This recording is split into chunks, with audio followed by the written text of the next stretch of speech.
పేరమ్మా? నా పేరు ఆ. గోపన్ శ్రవంతి. స్రవంతి. మమ్మీ పేరు లచ్చవ్వ. వచ్చావా? డాడీ పేరు గోపన్ పోచయ్య. ఇప్పుడు మీదేనా ఇల్లు ఇది? ఇల్లు మాదే.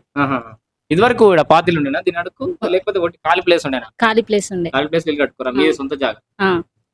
మరి డబుల్ బెడ్రూమ్ కోసం ట్రై చేయలేదు ఇది వరకు? కేసీఆర్ డబుల్ బెడ్రూమ్ రాలే మీకు? రాలేవు. ఎందుకు?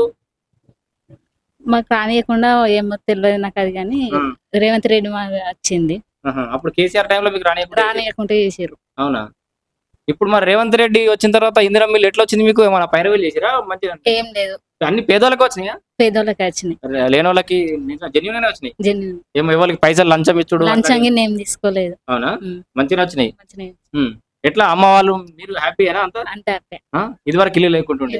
ఇల్లు లేకుండా రేవంత్ రెడ్డి వాళ్ళని మాకు ఇల్లు వచ్చింది. అవునా? ఏమంటారు అమ్మ నాన్న ఏమంటారు?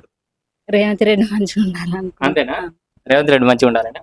ఇప్పుడు ఎవరు రేవంత్ రెడ్డి ఇచ్చిండ ఇల్లు? రేవంత్ రెడ్డి. ఎప్పుడు గృహప్రవేశానికి ఎవరిని పిలిచింది మరి మీరు? అయిపోయిందా గృహప్రవేశం? అయిపోయింది. అనుకోకుండా గృహప్రవేశం జరిగింది. అనుకోకుండా జరిగిందా? అయితే రేవంత్ రెడ్డి చేతుల మీద చెక్ తీసుకున్నాం. నువ్వు కూడా పోయినా అప్పుడు? మా అమ్మ ఒకతే అమ్మ ఒకతే పోయిందా?